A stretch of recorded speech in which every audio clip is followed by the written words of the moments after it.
Today, we're diving into a story that is just incredible. It's about a high-stakes bet, but it's not being placed by one person. It's being placed by an entire nation. This is Suriname's $10 billion gamble. Okay, let me ask you something. Have you ever dreamed of winning the lottery? You know, that massive, life-changing jackpot? Of course you have. We all have. But what if winning all that money didn't solve your problems? What if it actually made things worse? A lot worse. Well, for one small South American country, this is not some hypothetical question. This is their immediate future. This is their reality. And it is unfolding right now. So, let's get into it. All right, so to really get our heads around this huge gamble, we've got to start at the ballot box.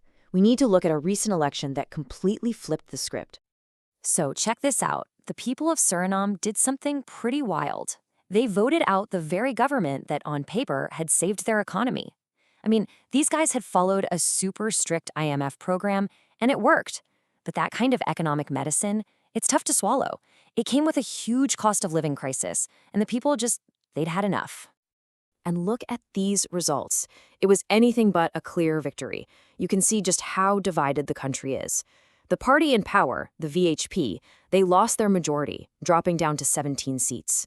Meanwhile, the opposition, NDP, just barely squeaked by with 18. This created a total mess, a fractured parliament with no clear winner, which kicked off this mad dash to somehow form a government. And this really gets to the core of the choice the voters had to make.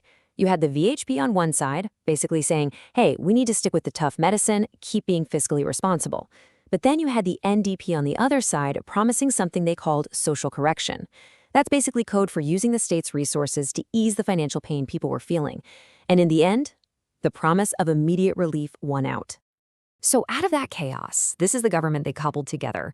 It's a total marriage of convenience, led by the new President Jennifer Geerlings-Simons. I mean, these parties don't really agree on much, ideologically, but they managed to scrape together the exact number of seats, 34, that they needed for a supermajority. That gives them huge power. And you have to ask, what unites them? It's one thing, and one thing only. They all want to be the ones holding the keys to the kingdom when that massive oil money finally arrives. And if you want to know just how shaky this whole thing is, you have to see this. This is nuts. The two main parties propping up this new government, the NDP and the ABOP, they weren't just political rivals. They literally fought a bloody civil war against each other back in the 80s, a war that included horrible events like the Moiwana massacre. And now they're partners? The fact that these former mortal enemies are willing to work together tells you everything about the scale of the prize they are all focused on. So what is this prize? What's so big that it can make former enemies share power? Well, we're not just talking about some oil. We are talking about a full-on oil tsunami that's about to hit the shore. Get ready for this number. $10.5 billion. Let that sink in.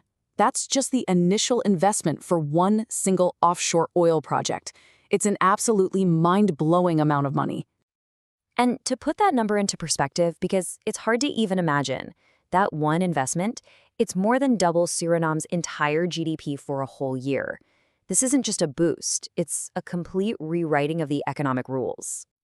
But here's the twist. This is where that lottery ticket can turn into a curse. There's this thing economists talk about, they call it the resource curse. And it's a real documented phenomenon. Countries that strike it rich with oil or diamonds or whatever, they often end up with less economic growth and more corruption. The prize itself can become the poison. And that brings us right to where Suriname is today. They're in this incredibly dangerous position, walking a tightrope between the massive promises they've made to their people and the cold, hard reality of their bank account. Because here is the killer detail. There's a 3-year gap. The new government is in power now, but the oil money, that doesn't start flowing until 2028. So you've got 3 years of a population expecting miracles and a government with basically empty pockets. And the pressure is just off the charts. Remember that promise of social correction? Well, the new president is doubling down on it. She's telling the people who voted for her, help is on the way. But she's got to find a way to deliver on that promise before the oil checks start clearing. So why not just borrow the money? Well, they can't. Even though the last government did a good job cleaning up the books, The country's debt is still really high. We're talking 70% of their entire GDP. There's just no room to borrow more and start spending.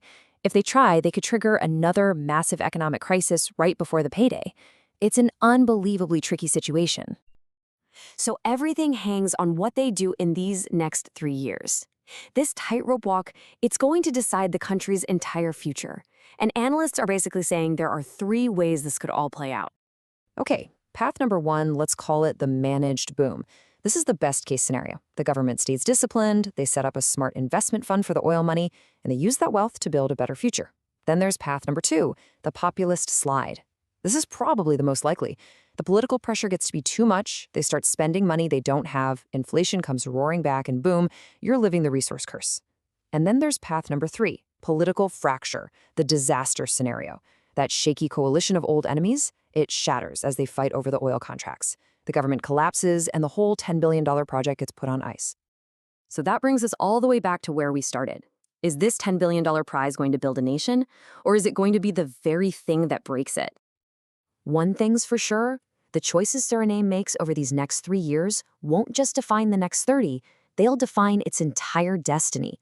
The whole world is watching to see what happens. This isn't just a story about money or oil anymore. This is the story of a nation at a crossroads.